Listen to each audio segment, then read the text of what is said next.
மகளிர் நலன்.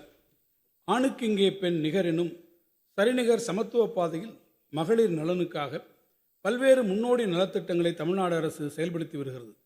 மகளிருக்கு சொத்துரிமையும் கல்வி, வேலைவாய்ப்புகள் மற்றும் உள்ளாட்சி அமைப்புகளில் தனி இடஒதுக்கீடும் அளித்த முத்தமிழறிஞர் கலைஞர் அவர்களின் வழியில் மாண்புமிகு முதலமைச்சர் அவர்கள் தலைமையிலான இந்த திராவிட மாடல் அரசு மகளிரின் முன்னேற்றத்திற்கு பல புதுமையான திட்டங்களை கடந்த 4 ஆண்டுகளில் செயல்படுத்தியுள்ளது.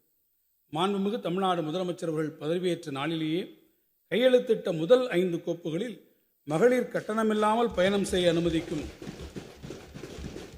விடியல் பயணம் என்ற மகத்தான திட்டமும் ஒன்று. தமிழ்நாட்டு மகளிரிடையே பெரும் வரவேற்பை பெற்றுள்ள திட்டத்தின் மூலம் பேருந்து பயணம் செய்வோர்களில் பெண்களின் சதவீதம் 40லிருந்து 65% உயர்ந்துள்ளது.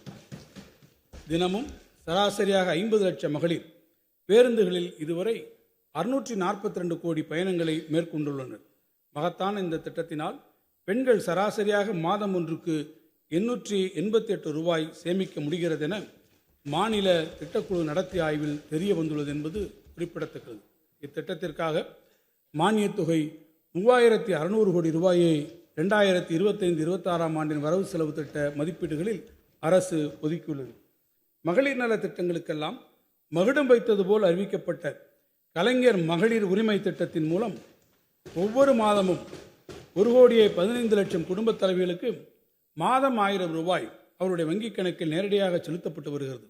இத்திட்டத்தினால் பயன்பெறும் இல்லத்தரசிகளுக்கு மாதந்தோறும் 1000 ரூபாய் என்பது அவருடைய அன்றாட வாழ்க்கைக்கு பேருதவியாக இருப்பது மட்டுமின்றி அவர்கள் கணிசமாக சேமிக்கவும் வழிவகுக்கிறது. இதுவரை மகளிர் உரிமை தொகை பெற்றிடாத தகுதி வாய்ந்த இல்லத்தரசிகள் இத்திட்டத்தின் கீழ் விண்ணப்பித்திட உரிய வாய்ப்புகள் விரைவில் வழங்கப்படும். மகளிர் நலன் காக்கும் இத்திட்டத்திற்காக இந்த வரவு செலவு திட்டத்தில் 13,807 கோடி ரூபாய் நிதி ஒதுக்கீடு செய்யப்பட்டுள்ளது. உடனுக்குடன் செய்திகளை தெரிந்து கொள்ள சன் நியூஸ் பெல் ஐகானை கிளிக் பண்ணுங்க.